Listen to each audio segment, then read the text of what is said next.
नमस्कार, स्वागत है आपका इंडिया न्यूज पर और मैं हूं आपके साथ स्वाति सिंह।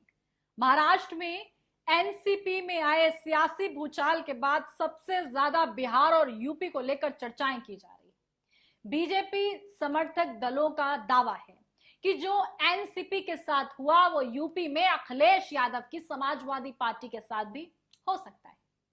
महाराष्ट्र की तर्ज पर बीजेपी यूपी में विपक्षी दलों की एकता को झटका देने की कोशिश में जुटी हुई है। एक तरफ जहां चुनाव से पहले ओम प्रकाश राजभर के एक बार भी बीजेपी के साथ जाने की अटकलें तेज हो गई, तो वहीं रलौद को भी साथ लाने की कवायद की जा रही है। दरअसल उत्तर प्रदेश में बीजेपी ने सभी 80 लोकसभा सीटों पर जीत का लक्ष्य रखा है। पूर्वांचल में पहले से ही बीजेपी के साथ अनुप्रिया पाटिल की अपना दल और संजय निषाद की निषाद पार्टी का गठबंधन है।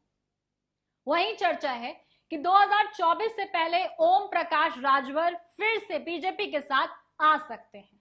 ओम प्रकाश राजभर के बयान और ओम प्रकाश राजभर कभी भी पलटी मार जाते हैं, ये सबको पता है। ऐसे में बीजेपी के साथ उनका आना बिल्कुल साफ तौर पर क्लियर भी नजर आता है, लेकिन जब वो खुद आकर बोलते हैं तो उस पर पानी फिर जाता है।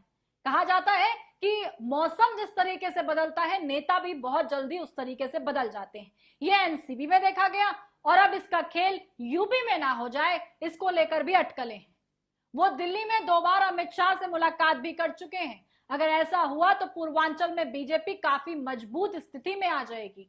ऐसे में बीजेपी के मिशन 80 के सपने को रलौद की वजह से पश्चिमी यूपी में झटका लग सकता है। निकाय चुनाव के दौरान सपा और रलौद गठबंधन में खींचातान की खबरें भी सामने आई थी। ऐसे में बीजेपी इस मौके पर अपने हाथ से जाने नहीं देना चाहेगी। पश्चिमी यूपी में बीजेपी का किसी के साथ गठबंधन नहीं है। यहां वो अकेली विपक्ष का मुकाबला कर रही है। मुरादाबाद में बीजेपी की स्थिति कमजोर है।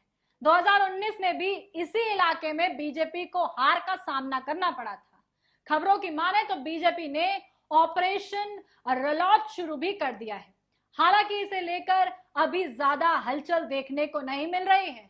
पश्चिमी यूपी में बीजेपी के लिए चिंता की एक वजह यह भी है कि खतौली विधानसभा सीट पर हुए उपचुनाव में रलौद ने यह सीट बीजेपी से छीन ली थी। ये बात अलग है कि बीजेपी ने आजमगढ़ के साफ तौर पर गढ़ में घुसकर सपा को मात दी है।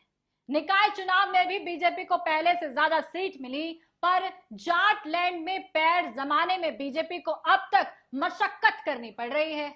यूपी में विपक्षी एकता को लेकर सवाल इसलिए भी खड़े हो रहे हैं क्योंकि 23 जून को पटना में हुई बैठक में सपा के 2 सहयोगी अपना दल साफ तौर पर कमरेवादी से पल्लवी पाटिल और जयंत चौधरी शामिल नहीं हुए थे।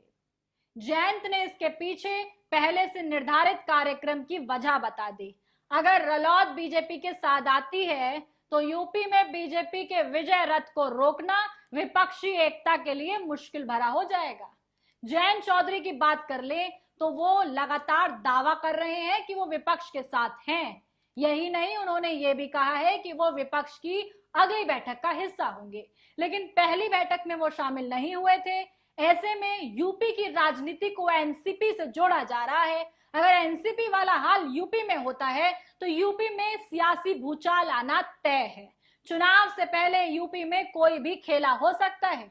बीजेपी ने अपने जोन बांट दिए हैं। जहां जहां बीजेपी रेड जोन में नजर आ रही है, उस रेड जोन में बीजेपी अपना काम कर रही है। अब रलौद फॉर्मूला बीजेपी का कैसे काम आता है, बीजेपी इस पर किस तरीके की रणनीति बनाती नजर आती है, तमाम अपडेट के लिए आप हमारे साथ बने रहें और देखते रहें इंडिया न्यूज। धन्यवाद।